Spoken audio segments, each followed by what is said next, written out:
మంత్రం లాంటివి అనమాట. మంత్రం అంటే ఏంటండి?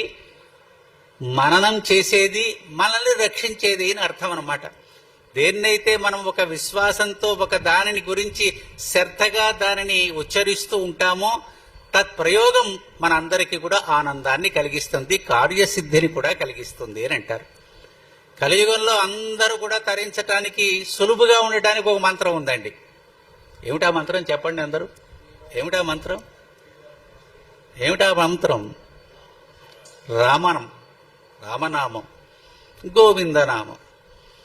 రామమంత్రానికి మించినటువంటి గొప్ప శక్తి కలిగినటువంటి మంత్రం ఈ లోకంలో లేదు. రా అంటే అగ్ని బీజాక్షరం, మా అంటే అమృత బీజాక్షరం.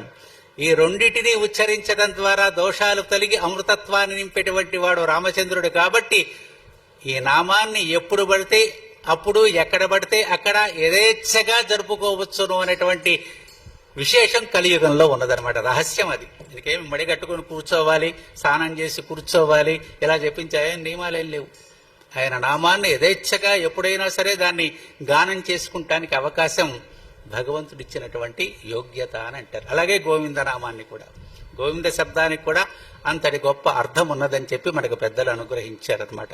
కాబట్టి ఎవరు ఇవన్నీ చేసేది? నమ్మిక ఉన్న వారికి, దాని మీద విశ్వాసం ఉన్నటువంటి వారికి. విశ్వాసం లేకుండా ఏది చేసినా అది నిష్ప్రయోజనం, ఫలితాన్ని ఇవ్వదండి మనకి. నమ్మికతో చేస్తేనే దాని యొక్క ఫలితం మనకు లభిస్తుంది. అమ్మ మంచి వంకాయ కూర చేసింది అనుకోండి, గుత్తి వంకాయ కూర చేస్తే ఎలా ఉంటుంది? మా అమ్మ చేస్తే చాలా బాగుంటుందండి అని అంటారు. ఎలా బాగుంటుంది? అమ్మ మీద ఉన్నటువంటి ప్రేమ చేత. అలాగే భగవంతుడైనటువంటి రామచంద్రుడి మీద విశ్వాసం ఉంటే ఆ మంత్రం యొక్క ఫలితం మనకు లభిస్తుంది. అంతేగాని ఏదో నమ్మకం లేకుండా గనక దాన్ని పఠిస్తే ఏ రకమైనటువంటి ప్రయోజనం మనకు ఉండదు. అందుచేతనే ఇక్కడ అంటున్నాడు, నువ్వు ద్రష్ట కదయ్యా, ఋషివి కదా, కాబట్టి నీ వెరగవా మహర్షి, ఇతడెవడో, ఇలా జన్మించటానికి గల కారణమేంటో నీకు తెలియదా? అయితే నేను చెప్తాను వినవలసినది అని ఇంద్రుడు ఆయన గారిని ప్రశ్నించి మళ్ళా మాట్లాడుతున్నాడు అనమాట. నర నారాయణౌ జ్ఞాతౌ పురాణ ఋషితత్తమౌ తావివామవజానీహి ఋషికేశ ధనుంజయౌ. ఎవరో తెలుసునా? ఈ లోకంలో పురాణ పురుషులు అనేటువంటి వారు ఉన్నారండి, ఋషిసత్తములైనటువంటి వారు. ఎవరైనా నరనారాయణులు, నరుడు నారాయణుడు. ఎవరండి వాళ్ళిద్దరూ కూడా? కృష్ణార్జునులు. ఈ కృష్ణార్జునులిద్దరినీ కూడా నరనారాయణుడు అనేటువంటి పేరుతో ఖ్యాతిగాంచినటువంటి వారు. వారలే పురాణ పురుషులు. ఎందుకని? ముల్లోకాలకి కూడా ప్రసిద్ధమైనటువంటి లక్షణం కలిగినటువంటి వారు నరనారాయణ మహర్షులు. వారిద్దరూ కూడా ఒకానొక కార్యసిద్ధి కొరకై ఈ భూతలం మీద మానవులుగా అవతరించినటువంటి మహనీయులు వారంతా కూడాను. ఈ నరనారాయణులు ఎవరు కూడా పరమాత్మ యొక్క అవతారాలన్నీ కూడా ఈ లోకంలో ఏదో ఒక ధర్మ సంస్థాపన కొరకు వచ్చినటువంటి విశేషాలే. అలాగే వీరిద్దరి యొక్క అవతారాలు కూడా ఆ రకంగా వచ్చాయి. ఇంతకీ వీరిద్దరు ఎక్కడ పుట్టారండి? బదరీకాశ్రమం. బదరీకాశ్రమంలో ఉన్నటువంటి స్వామి నరనారాయణ రూపంలో ఆ కొండ మీద వేయించేసి అవతరించి ఇప్పటికీ కూడా ఆయన గారు జపం చేసుకుంటూ ఉంటారట. అక్కడ బదరీ క్షేత్రానికి ఆ రకమైనటువంటి ప్రసిద్ధి.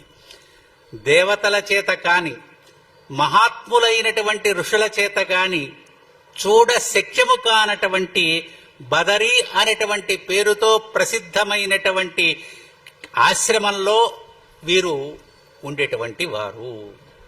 సిద్ధులు, చారణులు సేవించేటువంటి గంగా నది, అలకనందా గది అక్కడే పుట్టినటువంటిది. అది శ్రీమన్నారాయణుడి యొక్క దివ్యమైనటువంటి నివాస స్థానము ఆ యొక్క క్షేత్రము. అష్టాక్షరి ప్రదుడైనటువంటి నారాయణుడు అవతరించినటువంటి క్షేత్రమే బదరీ క్షేత్రము అని అంటారు. దానికి ముందుగా కొంచెం ముందుకొస్తే కేదార్నాథ్ అని ఉంటుంది. దాని కొంచెం పైకి వస్తే బదరీ క్షేత్రము అని ఉంటుంది, హిమాలయాలు అనేటువంటి ప్రాంతంలో. ఎక్కడి నుంచి ప్రారంభమవుతాయి హిమాలయాలు? ఋషికేశ్ అనేటువంటి ఊరు దగ్గర నుంచి, ఆ నగరం నుంచి రాస్తారు. దేవభూమి అనే పేరుతో బోర్డు ఉంటుందన్నమాట. ఆ కొండలు అక్కడి నుంచి ఎక్కడం ప్రారంభం చేస్తే సుమారుగా 10,000 10,000 అడుగుల ఎత్తులో ఈ బదరీ క్షేత్రం ఉంటుందన్నమాట. 6 నెలలు అచ్చ మచ్చతో ఉంటుంది. 6 నెలలు నివాసయోగ్యంగా ఉండేటువంటి క్షేత్రం. 6 నెలలు మానవుల చేత పూజ, 6 నెలలు దేవతారాధన అక్కడ జరుగుతుంది. 6వ నెల చివరి రోజు వెలిగించేటువంటి దీపారాధన, పుష్పాలన్నీ కూడా మరి 6 నెలల తర్వాత తలుపులు తెరిచి తీస్తే దీపారాధన అలాగే ఉంటుంది, పుష్పాలు కూడా వాడకుండా.